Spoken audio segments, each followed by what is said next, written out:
It's the game that made fans everywhere jump more than a few times and showcased its own unique horror episodic style.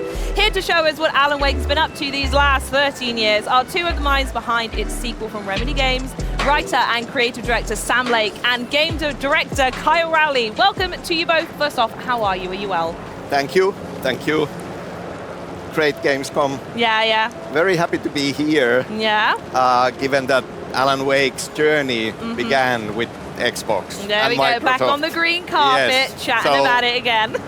feels proper to be here. It feels correct, doesn't it? Yeah, wonderful. Right, well, while we're going to be talking, we're actually going to be having some gameplay on in the background for Twitch chat to have a look at. It's going to be some new at Gamescom footage we're going to be going through. So while that's on, I'd love to talk a little bit more about some of the new elements that fans can expect to see in Alan Wake 2.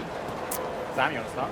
Yeah. I mean, it is a sequel, but also, given that it comes out 13 years after the first game, there are plenty of new elements. Let's go through them all one by one. we really felt that we want to create a modern experience, and we could not have done this game. We have been building concepts of Alan Wake 2 through all of these years. It's not like you picked it up last week and decided to do something with it. But this one we could not have made before building Control first, which was our previous game. A lot of learnings with each project that we were able to then bring into this one. Elements like hub-like design for the environments, the whole game genre being a horror game now, a lot more ambition on interactive storytelling in this, and the concept of Remedy Connected Universe, which we established with Control. So Control and Alan Wake belong into the same world, and there are connection points and crossover elements in it. Oh, how exciting. I also want to touch very slightly on the name itself. So Alan Wake 2, it's a sequel, but the name is very fitting because, as I say, not only is it a sequel, but you play as two characters. So I was wondering who wants to tell me about Saga and how their story intertwines with Alan. Yeah, there are a lot of tools in this experience. Two playable characters. It's a recurring theme. Yes.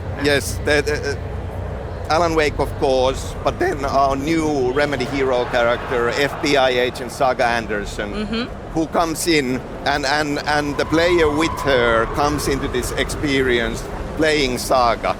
She is a newcomer to this supernatural world of Alan Wake. Yeah. She knows nothing before. She's a profiler, FBI agent, comes in to investigate these ritualistic murders in the Pacific Northwest. And then it starts to spiral out of control from there. So we have two worlds, essentially. We have the Pacific Northwest. We have three separate hub areas.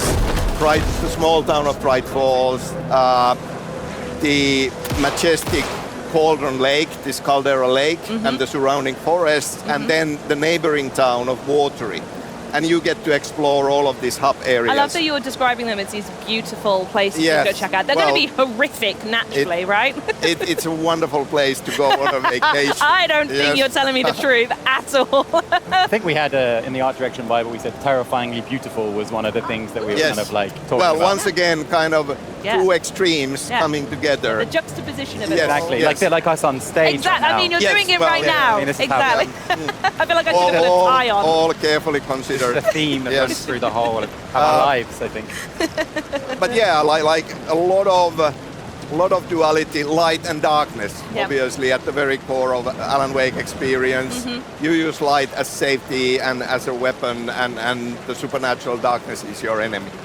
But then you go on a journey playing Saga on this murder investigation, but you are also playing as Alan Wake, trapped in the nightmare dimension of the dark place that takes the shape of this nightmarish New York City this time around.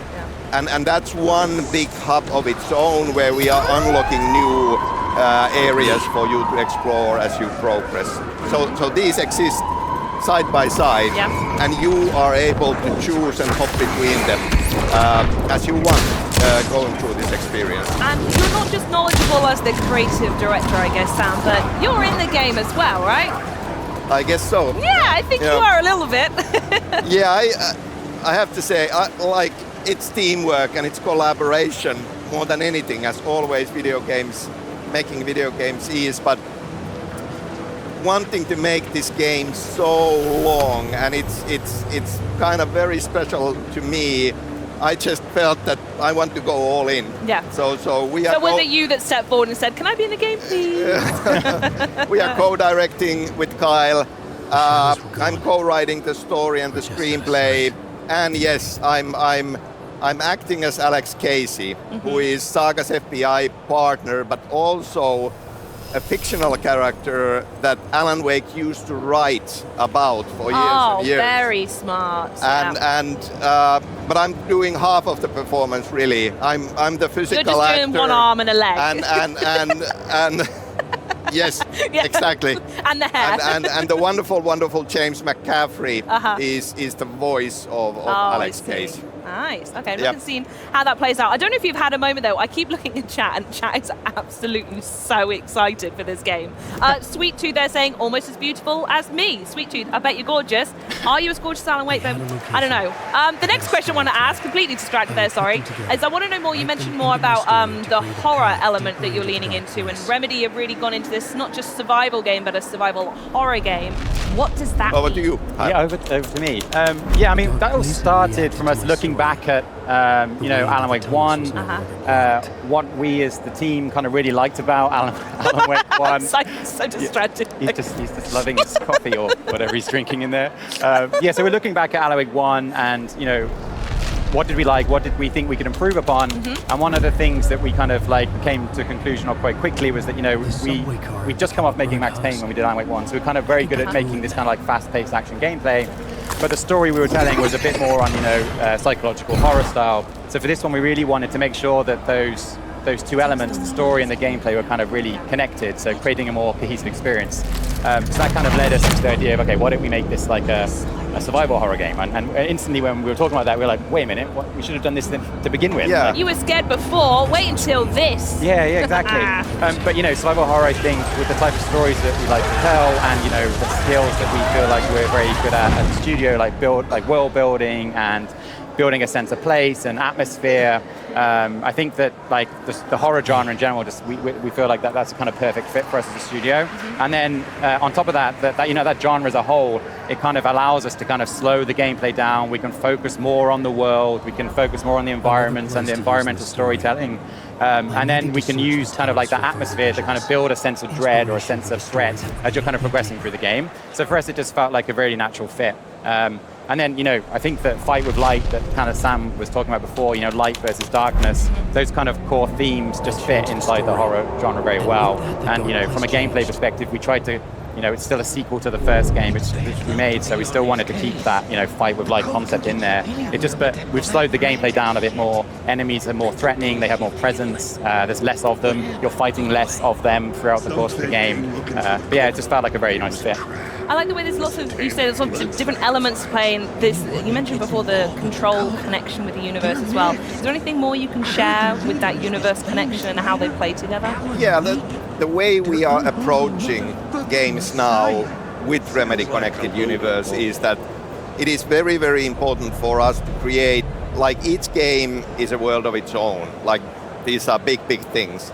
So we feel it needs to be approachable to everybody, not just Remedy fans. Yeah, not just the mega nerds. Yeah, which is we absolutely love that. Oh, we love a mega nerd. Don't get me wrong. Because we are the same way ourselves, but at the same time, it shouldn't feel like homework. Yes, I need to play the first game. I need to play Control. You don't, and that is part of the reason why Saga is such a perfect new hero character. She doesn't know anything when she comes into this, and she's learning and the player is learning. Sure. However, then, under the surface, it is very layered and very deep, and one of those there are you know kind of things, but you don't have to There's a know ton all of the that little stuff, bits. yeah. There is a ton to be discovered, Yeah. ton of connection points, and taking certain threads further in the universe. So,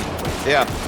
All right, okay, I'm challenging you to find them all. So I've You've got to been be finding them already. Like, yeah, they probably are watching yeah. it. You know what they're like. I have to be totally honest as well. We've been sat around the back, hanging out during the show, speaking with the different guests. Aaron Greenberg came by and would not stop talking about how impressed he was with the demo that he saw, and we saw you on his Instagram. So as well as the time you spent with Aaron, I'd love to know what's the reaction been like from opening night live and your Gamescom so far. It's been wonderful. Good, like that. Yeah. And it's always so important. Like we are not done yet. We are on the final stretch. We are on final stretch, and there is a ton of work, as there always is. So back home, the wonderful, talented Remedy team is working on this, but you know, when you keep working on a project like this for years, you start to be blind to it, yes. and second guessing yourself and being uncertain. So it's really, really important for us to be able to come here, show material, get reactions, and especially when it's very, very positive reactions. Yeah, of course. It's a big energy boost to everybody working on the game, and very, very important. I imagine it makes you excited to get the plane back so you can go finish it and do a bit more like, yeah, go on then. Yeah, we've still got some work to be done. But we do. Yes. Perfect. Well, that leads me perfectly on to my very final question, and that is, when does everyone at home need to mark their calendars? When does Alan Wake 2 release? Alan Wake, you were looking at me. Alan Wake 2 comes out on October 27th. So not long to go. Not long at all. October continues to be very, very busy. Cheers to that. Thank you both, Sam and Kyle, for joining me today. Alan Wake 2 looks horrifically delightful, I think, with the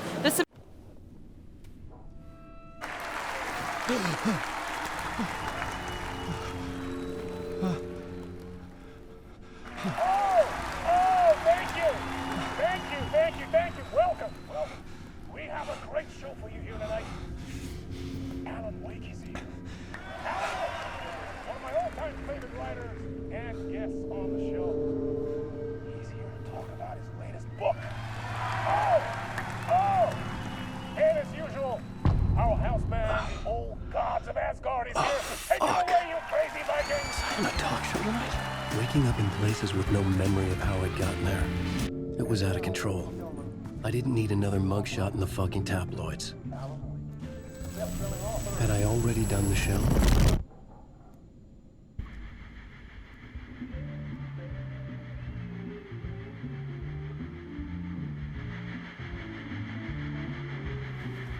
Please give a warm welcome to Mr. Alan Wake.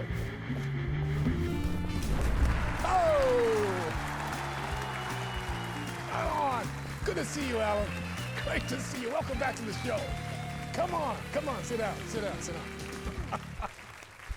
Woo! Oh, man. It is so good to see you, Alan. This must be an exciting time for you. Tell me, does it ever get old? So does what get old? Publishing a new book. Are you okay there, my friend? You look like you've been cooped up in the writer's room for a few too many years. This is exactly how I feel. You know, I've waited so long to get my hands on the sequel to Departure. You left us on quite the cliffhanger.